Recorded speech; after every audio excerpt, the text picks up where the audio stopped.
Hello viewers, welcome to our lecture series of integrated marketing communication. This is actually a series of lectures on contemporary issues in business and management, and in that we have been talking about integrated marketing communication. This is going to be part 2 of our lecture on IMC. In the first very part I told you about what exactly we mean by IMC, what are the different definitions, characteristics and nature of IMC, and now we will be extending our discussion on the same topic. So, I will tell you about what are the barriers of integration. When we are going for integrating, what are the barriers of integration? I would give you a very simplest example, which we are witnessing in our day to day life. Earlier previously our forefathers, our grandparents used to say that whenever somebody used to fall ill, we used to simply make a visit to a physician, and that physician used to treat us. They used to prescribe us the medicine and we were all okay. But with the passage of time, what is happening nowadays, there is an increased specialization among the doctors also. Even within the specialization, there is a term called super specialization. So, if you are having some ailment, you are going to physician, then the physician is referring it to a specialized doctor, then there is a super speciality. So, what is happening? In that very process, there is a lack of integration. So, the person who is a super specialized doctor is treating us from that very perspective, from that very area where he or she is specializing. Barring that, they are again referring you back to your physician. So, in due course of this process, if there is some kind of lack of integration among the doctors, what happens? The ultimate sufferer is actually the person who is not well, who is actually ill. So, the same example can be placed here in marketing communication, that what are the barriers of integration, and I would say largely apart from all the listed reasons, largely the most significant reason is increased specialization of the companies and the agencies. The agencies, suppose if you go to an advertising agency, that agency is specializing into advertising campaign only, and they are not aware of the other aspects of marketing communication. For instance, if we talk about publicity, or we talk about the sales promotion, or we talk about the personal selling or catalog marketing or direct marketing communication, they at times they have been telling that no, we do not have any idea about it. But keeping in mind this barriers of marketing communication, most of the ad agencies now they are making a transition from the era of specialization to the general expertise as well. They are offering a series of services under their one umbrella, that is called their own agency, because they understand that there would be a problem of integration if we are not going to offer those services under one umbrella. So, these barriers of integration are actually, they were coming emanating from where? From the era of specialization. So, now they are making a comeback. So, the most significant barrier of integration is the term or the word specialization. So, that is why there is a need to talk about offering services or providing services under one umbrella, under one roof, so that there is no communication gap, there is no lack of integration among the different ways and means of communication. Now, coming to the communication tools. What is a communication mix strategy? As I told you, there are two types of strategies, one is push, another is pull. So, these are two basic strategies. The first one is push. Now, let me tell you about the push strategy. As the term itself is indicating that we are pushing something, we have to push the product through marketing channels to consumers. So, in this very process, marketers used to push their products or services or offerings through different channels of distribution to consumers. So, if you look into this diagram, the flow is starting from producer, then going to retailers and wholesalers by the way of different marketing activities, and eventually those wholesaler and retailers, they are actually conducting some marketing activities and ensuring the delivery of the product to the customers. So, in this entire process of the strategy called push strategy, the product is being pushed to the customers through different channels of distribution, and marketers are actually there, they are pushing the product from their end to the end of the customers. So, this is one strategy. Now, the second strategy is called pull strategy. In push strategy, what happens? The personal selling and trade promotions are relatively emphasized. We put greater emphasis on sales promotion, personal sellings and all those activities, so that customers are motivated to buy the product, and meanwhile their resistance is also being taken care of. But when we look at the pull strategy, now it is opposite to what we have been doing in push strategy. Here what happens? Producer is actually directing its all marketing activities directly to the consumers, not to the retailers or wholesalers. So, they are directly making a communication to the consumers, and they are inducing them to demand that specific product which they are offering. So, customers in turn demand the same to their respective retailers, and then retailers in turn they are demanding the same to wholesalers, and eventually they talk to producers. They search for the producer who is producing this, about which the customer is inquiring. So, this pull strategy is always regarded as one of the better strategy, and when we talk about pull strategy here, for communication, marketers are using advertising and promotional campaigns. They are relatively emphasized here. The role of personal selling is very limited. The role of advertising and promotion is relatively on a very higher side. So, all marketing activities, they are initially, or you can say largely, they are targeted to the customers, and customers are making a demand for the product. So, this is called pull strategy. So, according to your strategy, you have to first you have to make a choice between the two, whether I wish to go for push strategy or pull strategy.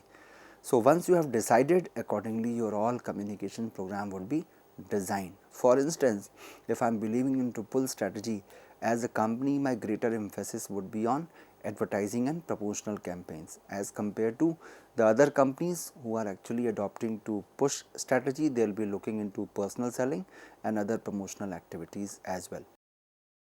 So, the flow of activities I had already shown to you, I had already told you. Now, coming to the communication tools.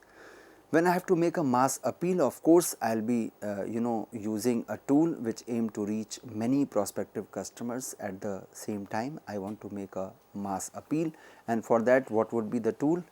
Advertising, sales promotion and public relations. These three are the important tools when I have to make a mass appeal. And of course, in pull strategy, the mass appeal is the most essential part of our communication.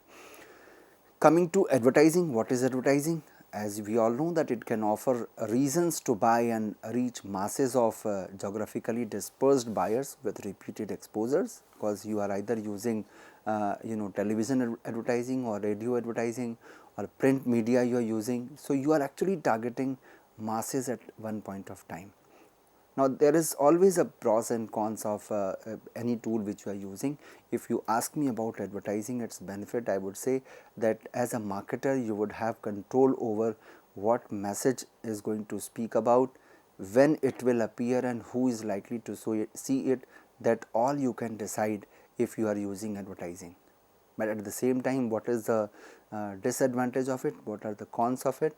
They are often expensive. It is very expensive mode of communication, and there is always a greater chance that they may have low credibility, or it can be ignored by the audience. That is also a possibility, or possible that can also be a possible demerit or drawback of advertising. But yes, the benefit is that you can decide who is going to see, what you are willing to show, what you are willing to communicate, that would be communicated. Whenever you want, that can be communicated. The time you can decide, content you can decide, and who is likely to see it, that also you can decide. So, target also you can decide that who is going to see. Now, if you look at advertising objectives, there are three important objectives of advertising. First one is informative ads. If you see all the ads, in one way or the other, you can categorize them into any of these three activities. There is no fourth objective which you may find. The first one is informative advertising. This is basically in this type of advertising, marketers are using it to communicate customers about the value of the product, and also it is used heavily when you are introducing a new product, because you have to inform customers about your company, about your brand, its availability, its price, everything you have to communicate. The second one is persuasive advertising. Once you are already there in the market, you have to build the brand value, and sometimes you have to compare with your competing brands, you have to add some value to your advertisement. So, you are using persuasive advertising. And at times when you are in your product life cycle, you are actually somehow fearing the decline. So, you can go for using reminder advertising. You have to maintain customer relationships and keep customers thinking about the product. So, you may use reminder oriented advertising. So, your objective can be in spreading information or persuading customers or reminding them about the brand that they have been using it for long. So, they must use it, they must use the tested one. For that, you can have this advertising campaign. Now, coming to sales promotion, again it does have some pros and cons. It is consisting of short term incentives to encourage the purchase or sales of a product or service. You are encouraging your customers, and for that you are promoting your sales. What is the benefit of it? It offers incentives to retailers, and it also builds excitement among them. At the same time, you can encourage immediate purchase and trial of your product. It suits to the price sensitive consumers, because you are giving some freebies or discounts to them. So, they are very much liking it. So, it is always good for retailers, wholesalers, and also the customers. But what is the drawback of it? There is always a short term emphasis on immediate sales. So, it is not going to give you the long run benefit. You cannot continue with the discount all the time. So, large number of competing promotions can be invited if you are doing so for longer than the expected one. So, most of the competitors of yours, they will also resort to the same kind of strategy. So, that can be categorized as another demerit of this sales promotion. Now, coming to the third one, this is also one of the important communication tool, that is called public relations. Now, when you have to build good relations with the public by obtaining favorable publicity, building up a good corporate image, and you have to handle unfavorable rumors as well, because sometimes you have to go for public relations advertising or publicity when you have to handle unfavorable rumors as well. So, the benefit of it is that relatively the cost is very low. If you compare the cost of public relations with that of advertising, it is almost even less than the half, and it has the credibility of it is very high, because it is always done by the third party. What is the drawback of it? There is a lack of control over the message, and there is no guarantee that the message will ever reach the target. There is no such guarantee, and it is hard to track the results also. Unlike advertising, where you can evaluate the impact of advertising, here you cannot evaluate the impact of this public relation exercise. You can't actually evaluate that because of this PR exercise this much of sales has increased, or in this way we have eliminated the unfavorable rumors. So, that is something which is coming as a demerit of this particular tool. Now, coming to personal appeal, it is a tool which actually aims to communicate with consumers on a personal, or I would say one to one level. It comprises of personal selling and direct marketing. It is the most resorted to tool by the marketers who are actually using the push strategy, who are actually pushing the product from the producer to the customers through different marketing activities, and the role of personal selling and direct marketing is very significant here. Now, when we talk about the communication tools, we should also talk about the buzz appeal. It is actually the new out of box tool which aims to communicate specially with the young consumers who tend to be cynical about corporations, who are actually very much particular about certain corporations, and the term buzz marketing actually originates from here only, that there is a buzz appeal. You have to create a buzz in the market that yes, this is also a brand which is available in the market. This also offers such kind of values, and those values need to be communicated. and for buzz appeal they are using direct marketing, or you can call it as digital marketing. So when we look at the traditional marketing approach, it looks like this. If you try to show it as a diagram, diagrammatic representation is indicating about the scattered media advertising. You look at direct marketing, special events, sales promotion, packaging, direct responses, advertising, point of purchase. So all these, they are looking like a puzzle, the part of puzzle, and there is no integration into that. So in traditional marketing approach, we were doing everything, but somehow there was no holistic opinion. We could not communicate the holistic opinion about the brands through different channels, due to only one reason, that is the lack of integration among all marketing communication efforts. But if you look at the contemporary IMC approach, it looks like this. All the components, they are the same, but they are integrated with each other. Sales promotion is integrated to packaging. When you are promoting your sales and speaking them about the reusable container, then of course the packaging comes in a direct role. There is a direct response also when you are communicating, when you are doing your PR exercise. Along with that, you are actually collecting the direct responses of the customers as well. You have some special events, and there you are using direct marketing. You are doing your publicity at the point of purchase, or you are having interactive marketing while doing your publicity.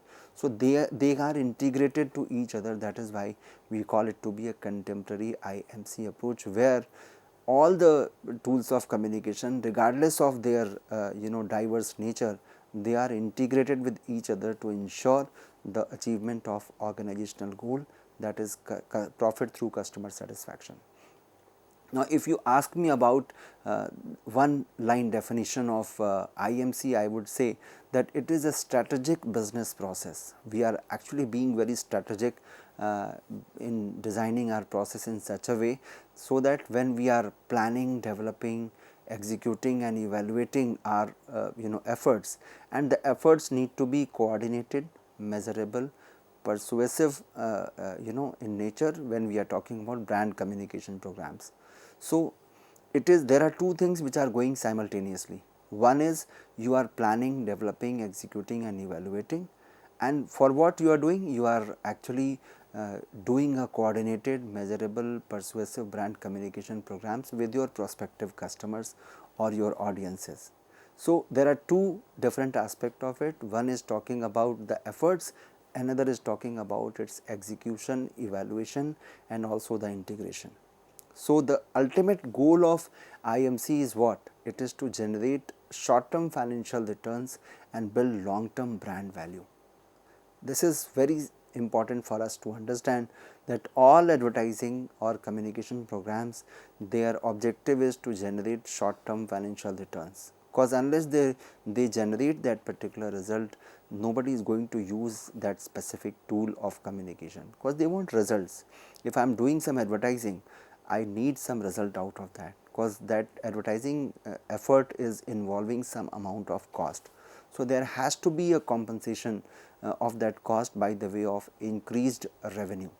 So the objective is to generate short term financial returns, and the ultimate goal is what? Along with that, you have to build long term brand value. That is something which is more important for a marketer nowadays, because even if my short term profit can be less, but if some campaign or communication program is able to give me long term brand value, then nothing like that. So if you look at the contemporary perspective of integrated marketing communication, it has threefold components. The first one is it is recognized as a business process. Second one is it has multiple relevant audiences, and third one is there is a demand for accountability and measurement of outcomes. So these three important perspectives of IMC are very significant for us. We have to understand that it is now recognized as a business process. You cannot undermine the value of IMC now. You cannot leave it as merely an activity of advertising. No, it's a complete, it is going to be a complete strategic exercise by a marketer, because it demands for accountability and measurement of outcomes as well. So, there is a growing importance of IMC. Why it is so?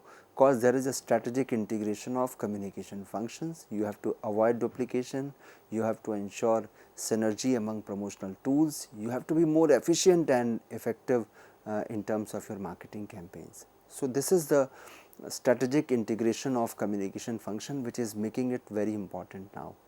There is a rapidly changing environment also. We are witnessing change in consumers, change in technology, change in media, change in different channels of communication.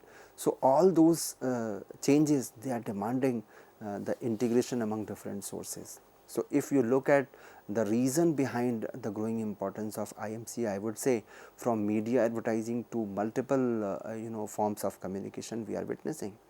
There was limited internet connectivity earlier. Now we have huge widespread spread of availability of information and communication technology. Earlier there was a very general focus, now we have data based marketing. So, we have everything supported with the valid data. So, the kind of change we are witnessing in the market, we cannot go ahead with the traditional way of communication. We have to be ready with the integration in all our communication programs, whether it is the focus, or it is the accountability, or it is compensation. Earlier there was a traditional compensation, salary based payment used to be there. Now we have performance based compensation which has replaced the traditional way of making payments. So, all these things, earlier there was a dominance of manufacturers, now there is a dominance of, I would say, consumers, although to some extent even retailers they can dominate, but yes, it is a consumer who is dominating the market because they have complete information about the market. So, behind this growing importance of IMC, these are the significant changes which are listed here, and we all can understand, we all actually witness each of them every now and then. So, we all, there is no need to explain it in detail. The question comes, what are the prerequisites of integrated marketing communication? I would say the first prerequisite is you should be aware of audiences, media habits and preferences, where my customer is visiting for his information requirements, whether my customer is spending significant portion of his time on social media. If it is so, then of course we have to be available there, we have to communicate there only. Will have to understand the audience's knowledge and beliefs about the product, the way they are interpreting our product. We will have to use coordinated media blend which is linked to a specific objective, and the key to all this is a single coordinated message and image trust. We have to provide a window where we are communicating a coordinated message which is there from all channels. So, wherever you look for us, we are giving you the same information, there is no confusion at all. So, IMC talks about synergy, better use of communication funds, it talks about balancing the push and pull strategies. It also talks about improving the company's ability to reach what? To reach the right consumer at right place, at the right time, with the right message, which is the most important part. So, you have to reach right customers at right place, at right time, with right message, and for that we are doing what? We are doing segmentation, targeting and positioning. We have to first decide who is my customer, where, to whom I should target. So, I have to first do my segmentation, I have to identify who is my target market, and for that segmentation is very much needed. Once we do the segmentation based on either age, income, gender or occupation, we go for finding the target audience. So, for whom your product or service is being made, it is meant to be, most likely it is based on either age group or likes and dislikes or gender or socio-economic factors. So, you will have to find your target, and accordingly you will have to position yourself. So, while positioning, you have to decide that to my target audience what I am going to speak about our product, whether I am going to highlight the quality of the product or I am going to highlight the price, the cost aspect of that particular product, or I am willing to communicate about the channels of distribution. So, we have to, in most of the cases, I would say that you have to highlight your product's unique selling proposition in the most striking manner. That is what is the ultimate goal of integrated marketing communication. So my dear learners, in this way we had tried to discuss about the nuances of integrated marketing communication in detail. I hope you must have enjoyed this very segment of our lectures on contemporary issues in business and management. Thank you so much.